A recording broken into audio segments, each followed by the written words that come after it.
চাকরিসহ ৫ দফা দাবি বাস্তবায়নে টানা ষষ্ঠ দিনের মতো আন্দোলন করছেন চাকরি প্রত্যাশী প্রতিবন্ধী গ্র্যাজুয়েট পরিষদের সদস্যরা। দাবি আদায় শারীরিক প্রতিবন্ধী শিক্ষার্থী ও গ্র্যাজুয়েটরা প্রধান উপদেষ্টার বাসভবন যমুনার উদ্দেশ্যে পদযাত্রা শুরু করলে শাহবাগ মোড়ে তাদের আটকে দেয় পুলিশ। দুপুর ৩টা থেকে ঢাকা বিশ্ববিদ্যালয়ের রাজু ভাস্কর্যে অবস্থান নিয়ে আন্দোলন করেন তারা। সেখান থেকে যমুনার দিকে পদযাত্রা শুরু করে শাহবাগ মোড়ে পৌঁছালে পুলিশি ব্যারিকেডের মুখে পড়েন তারা। এ সময় দাবি আদায়ে বিভিন্ন স্লোগান দেওয়ার পাশাপাশি প্রতিবাদ হিসেবে সুবর্ণ নাগরিক আইডি কার্ড পুড়িয়ে ফেলেন তারা।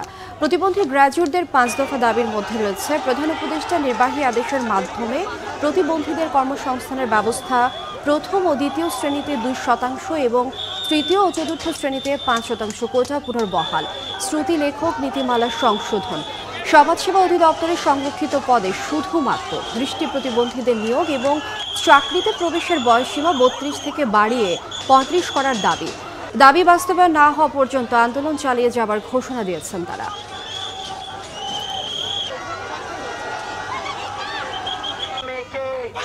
আমার ফ্যামিলিতে আমরা 5 ভাই বোন, আমরা 3 ভাই বোন দৃষ্টি প্রতিবন্ধী। তো আমাদের এমন অবস্থা হয়েছিল, সবাই বলতো যে ভিক্ষা ছাড়া উপায় নাই। হ্যাঁ, সবাই ভাবতেন যে ইভেন এমন কথা শুনতে হয়েছে যে আমাদেরকে কেউ ভিক্ষাও দিবে না। তো সেইখান থেকে আমি পড়ালেখা করে আমি আমার ভাই ঢাকা বিশ্ববিদ্যালয় থেকে পড়ালেখা করেছি। তো এখন যদি আমরা আসলে এই চাকরিটা না পাই তাহলে আমরা কার কাছে ফিরে যাব? আমাদের এই অল্প কিছু দাবি আমরা নিয়ে এখানে আন্দোলনরত হয়েছি, কিন্তু তাও এই প্রশাসন আমাদের এই দাবি পূরণ করছে না।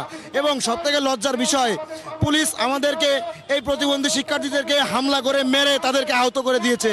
দেখুন এই যে ব্যারিকেডগুলো দিয়েছে, কত বড় নির্দয় হলে এরকম তার কাটা যুক্ত ব্যারিকেড দেওয়া যেতে পারে। সবাই all are the graduate person, তাহলে আমরা কেন রাষ্ট্রের টাকায় পড়াশোনা করে রাষ্ট্র আমাদের কর্মসংস্থানের ব্যবস্থা করবে না? রাষ্ট্র যদি আমাদের কর্মসংস্থানের ব্যবস্থা না করে তবে আমরা কেন, রাষ্ট্র কেন আমাদের পড়াশোনার ব্যবস্থা করলো?